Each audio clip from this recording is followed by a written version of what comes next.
गांव से शहर तक ससुराल। बड़े बुजुर्ग कह गए हैं कि शादी ब्याह के मामले में जल्दबाजी नहीं करनी चाहिए। खूब अच्छी तरह ठोक बजा कर ही रिश्ता पक्का करना चाहिए, वरना ये जल्दबाजी करना बहुत ही घातक साबित होता है। लेकिन फिर भी शादी ब्याह का मामला ही ऐसा होता है कि जैसे ही लड़का लड़की की कुंडली मिलती है, हर कोई यही चाहता है कि चट मंगनी और पट ब्याह हो जाए। ऐसे ही कुछ हुआ है हमारी कहानी के नायक राजीव के साथ, जिसकी अभी कुछ दिन पहले ही शादी हुई है। लेकिन शादी में हुई जल्दबाजी का हर्जाना वो कुछ इस तरह भर रहा है कि नई नई शादी में चलने वाला हनीमून पीरियड उसके लिए जंग का मैदान बन गया है।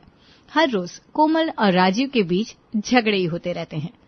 अब ये सब क्या हुआ, कैसे हुआ, सारी बातें समझने के लिए आपको कुछ दिन पीछे जाना होगा।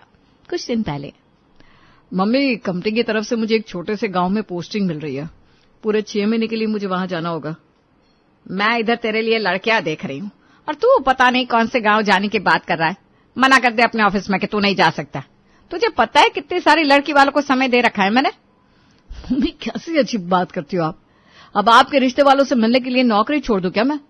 और पता कर लो, आप बेरोजगार लड़के को लड़की देने को तैयार होंगे क्या वो लोग? तो मैं आज ही रिजाइन कर देता हूँ। कमाल की बात करते हो आप। लड़की का कोई भरोसा नहीं है, मिलेगी नहीं मिलेगी, लेकिन नौकरी तो पक्की है ना मेरी। ठीक है तो कह रहा है वो, 6 महीने की बात है, जाने दो उसे। और 6 महीने कौन सा लंबा समय होता है, ऐसे ही चुटकी बजाते बीत जाएगा। फिर उसके बाद जब वापस आएगा तब कर लेना ये देखने दिखाने का प्रोग्राम। हर काम में इतनी जल्दबाजी क्यों करती हो तुम? हाँ भाई, सब काम की जल्दी तो मुझे ही है। दोनों बाप बेटे तो मुझे ऐसे सुना रहे हो जैसे फेरे मुझे लेने हैं लड़की के साथ और बाद में गृहस्थी भी उसके साथ मुझे शुरू करनी है। ठीक है, फिर तुम बाप बेटे को कोई जल्दी नहीं है तो मुझे कौन सी आफत पड़ी है, मैं मना कर दूंगी लड़की वालों को। मां की नाराज होने के बाद भी राजीव 1 सप्ताह के अंदर ही गांव के लिए निकल गया था। गांव पहुंचकर आ तो गया मैं यहाँ, लेकिन 6 महीने पता नहीं कैसे बीतेंगे। भगवान ही मालिक है। बड़ी छोटी सी जगह है, ना उतनी सुख सुविधाएं हैं, ना कोई ढंग का होटल। आसपास में गांव में ही रहने का कुछ इंतजाम करना पड़ेगा। सबसे ज्यादा मुसीबत तो खाने पीने की है। पता करता हूँ कोई खाना बनाने वाली मिल जाए तो। होटल ढाबा तो कोई नजर ही नहीं आ रहा।